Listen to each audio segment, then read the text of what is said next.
राधे राधे दोस्तों।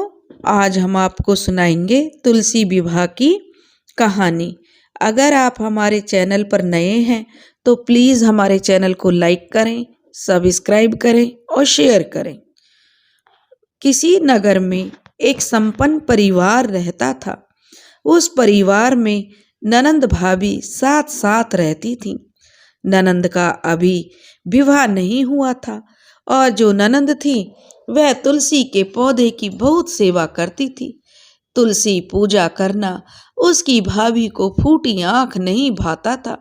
वह अपनी ननंद से हमेशा ताने देती रहती थी।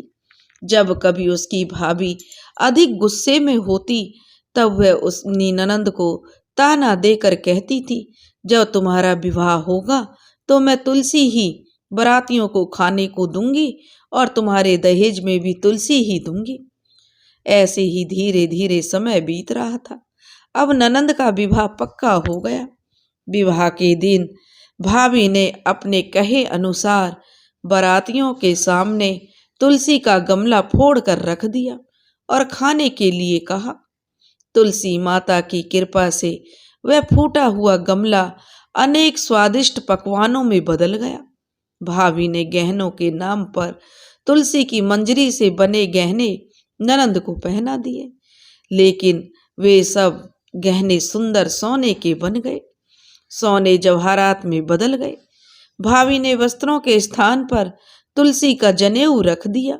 तुलसी का जनेऊ भी रेशमी तथा सुंदर वस्त्रों में बदल गया।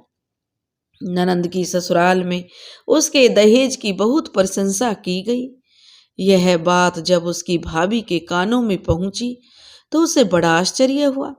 उसने तो अब तक तुलसी माता की पूजा के महत्व को समझा ही नहीं था।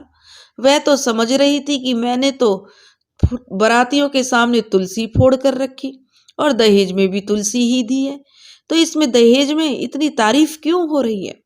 जब उसे पता चला कि तुलसी माता की कृपा से जो गहने थे वे सोने चांदी में बदल गए और जो मंजरियां थीं और जो कपड़े के लिए जनेऊ रखे थे वे सब सुंदर रेशमी वस्त्रों में बदल गए, तो अब वह तुलसी माता का महत्व उसकी समझ में आ गया। भाभी की भी अपनी एक बेटी थी।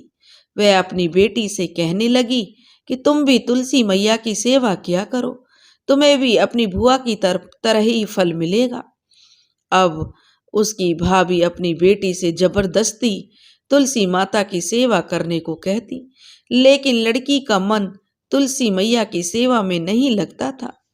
धीरे धीरे लड़की बड़ी होने लगी और उसके विवाह का समय आ गया।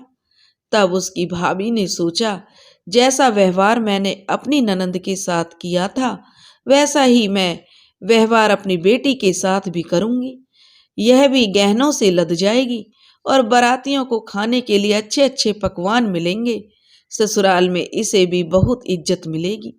यह सोचकर उसने बारातियों के सामने तुलसी का गमला फोड़ दिया, लेकिन इस बार गमले की मिट्टी मिट्टी ही रही। मंजरी तथा पत्ते भी अपने रूप में ही रहे। जनेऊ ने भी अपना रूप नहीं बदला। सभी लोग तथा बारातियों द्वारा भाभी की बुराई की जाने लगी। भला लड़की की माँ बारातियों के सामने मिट्टी रख रही है, गमला फोड़ के रख रही है, ऐसे भी कहीं बारात का स्वागत होता है। लड़की के ससुराल वाले भी लड़की की बुराई करते नहीं थकते थे। भाभी कभी भी अपनी ननंद को नहीं बुलाती थी, वह उससे बहुत जलन रखती थी। भाई ने सोचा कि भाभी तो उसकी बुलाती नहीं है और अगर मैं बहन को बुलाऊंगा तो घर में बेकार में झगड़ा होगा। वह घर की शांति को भंग नहीं करना चाहता था, इसलिए भाई ने सोचा बहन से मैं ही मिलकर आता हूँ। उसने अपनी पत्नी से कहा कि मैं कुछ उपहार मुझे दे दो बहन के पास ले जाने के लिए, मैं उससे मिलकर आता हूँ। तो भाभी ने थैले में ज्वार भरकर कहा कि कुछ और नहीं है, तुम यही ले जाओ। लेकिन भाई दुखी मन से बहन के पास चल दिया। वह सोचता रहा कि कोई भाई अपने बहन के घर कैसे जा सकता है ऐसे जवार लेकर, और उसके ससुराल वाले क्या कहेंगे। यह सोचकर रास्ते में गौशाला के पास वह रुक गया और जो ज्वार का थैला था वह गाय के सामने पटक दिया।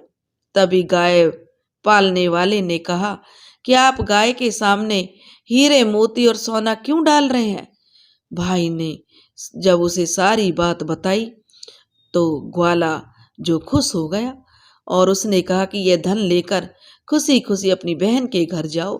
तो भाई वह धन लेकर खुशी खुशी अपने बहन के घर चल दिया। दोनों बहन भाई एक दूसरे को देखकर बहुत खुश हुए। तुलसी की कृपा से जैसे तुलसी मैया ने अपने उस भक्त की मान रखा, ऐसे ही तुलसी माता अपने सभी भक्तों का मान रखेंगी। कहानी कहने वाले और सुनने वाले की सभी मनोकामना पूरी होंगी। तुलसी का विवाह संपन्न कराया जाता है आज देवउठनी एकादशी के दिन। तुलसी विवाह संपन्न कराने के लिए एकादशी के दिन व्रत करना चाहिए और तुलसी जी के साथ विष्णु जी की मूर्ति घर में स्थापित करनी चाहिए। तुलसी के पौधे और विष्णु जी की मूर्ति को पीले वस्त्रों से सजाना चाहिए और क्योंकि पीला वस्त्र विष्णु जी का प्रिय रंग है।